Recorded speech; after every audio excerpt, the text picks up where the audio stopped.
नमस्कार दोस्तों।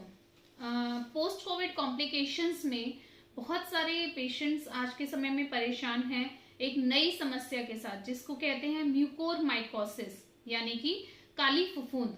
अगर आप इसको आम भाषा में समझें तो काली फफूंद हमारे घर में आसपास में हम हमेशा से देखते आ रहे हैं, और ये जन्म लेती है थोड़ी सी भी सीलन होने पर। तो अगर घर में कहीं सीलन है तो वहां काली फफूंद देखने को मिल जाती है, पुरानी किताबें हैं तो वहां काली फफूंद देखने के लिए मिल जाती है बारिश के बाद। और ये जो बीमारी है म्यूकोरमाइकोसिस, ये कोई नई बीमारी नहीं है या एक ऐसी उभरती हुई बीमारी नहीं है। ये एक ऐसी बीमारी है जो सालों से नोन डिजीज है, लेकिन अब ये बीमारी बहुत तेजी से फैल रही है। लेकिन घबराने की बात नहीं है, अभी भी जो इसकी प्रिवलेंस है वो 1 पेशेंट इन 1000 ही है।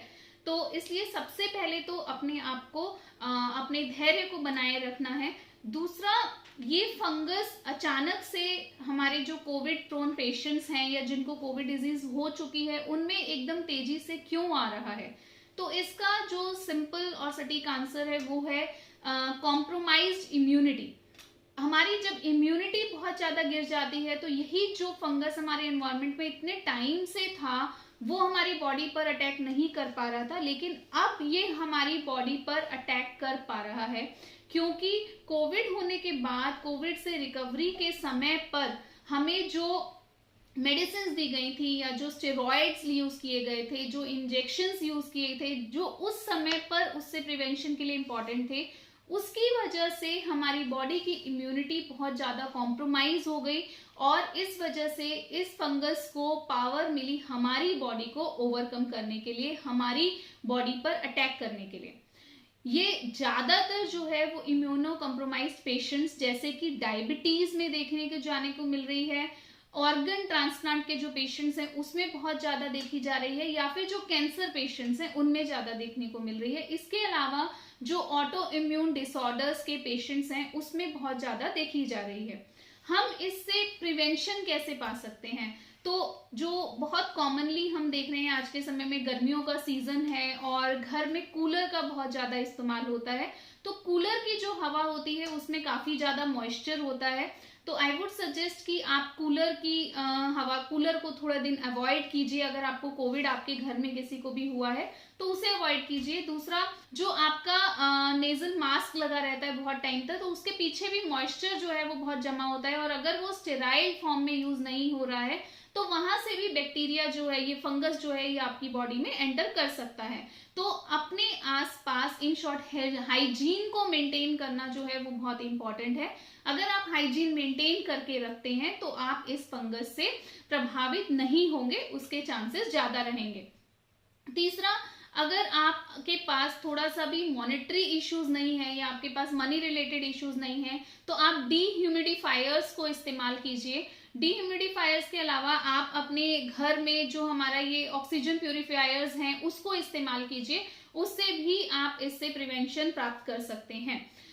इसके सिम्टम्स की अगर हम बात करते हैं तो इसके सिम्टम्स जो हैं वो ये अलग अलग ऑर्गन्स में जाकर अटैक करता है। अगर ये आईज में अटैक करता है तो आपकी आई साइट जो है वो वीक हो सकती है, आईज में रेडनेस हो सकती है, आपकी आईज के ऊपर स्वेलिंग देखने को मिलती है। मांस धातु को ये बहुत ज्यादा अटैक करता है, तो जो आईज की हमारी जो मसल्स हैं उसमें पैरालिसिस हो सकता है। नेजल को उसकी बात करें, नेजल म्यूकोरमाइकोसिस की, तो नेजल नोज के थ्रू ये एंटर करता है और ये ब्रेन तक ट्रेवल कर सकता है। और जो म्यूकोरमाइकोसिस है ये लीथल हो सकता है, क्योंकि अगर ये ब्रेन में जाकर डेवलप होता है तो ये लीथल क्रिएट कर सकता है, यानी पेशेंट की डेथ भी हो सकती है, पैरालिसिस हो सकता है।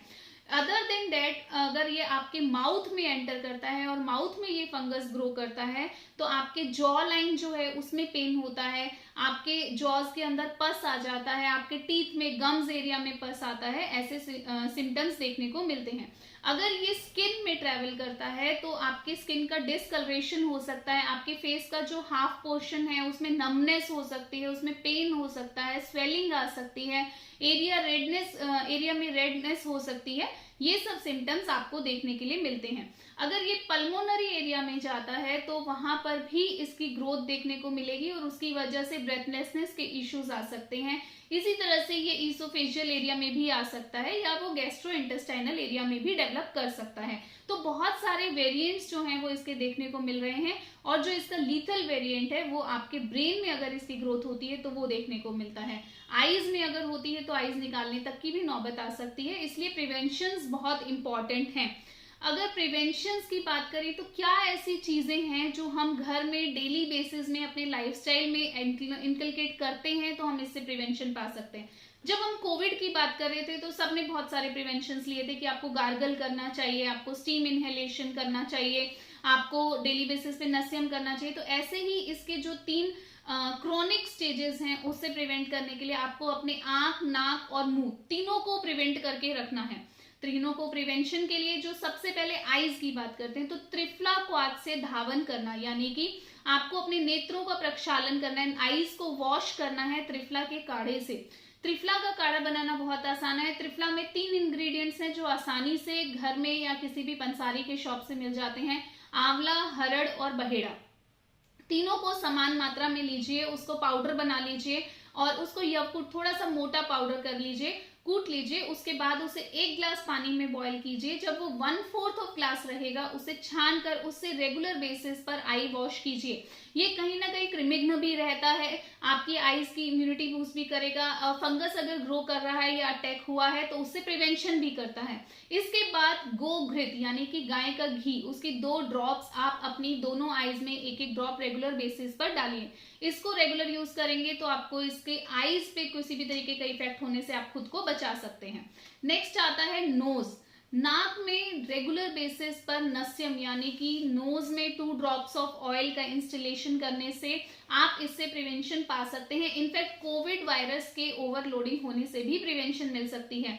बहुत ही सिंपल है, घर में सरसों का तेल आसानी से मिल जाता है। आप 2 ड्रॉप सरसों का तेल right nose and left nose दोनों ही नेत्र बिंदुओं में रेगुलर बेसिस पर डालिए। घर से बाहर निकलने पर जरूर डालिए।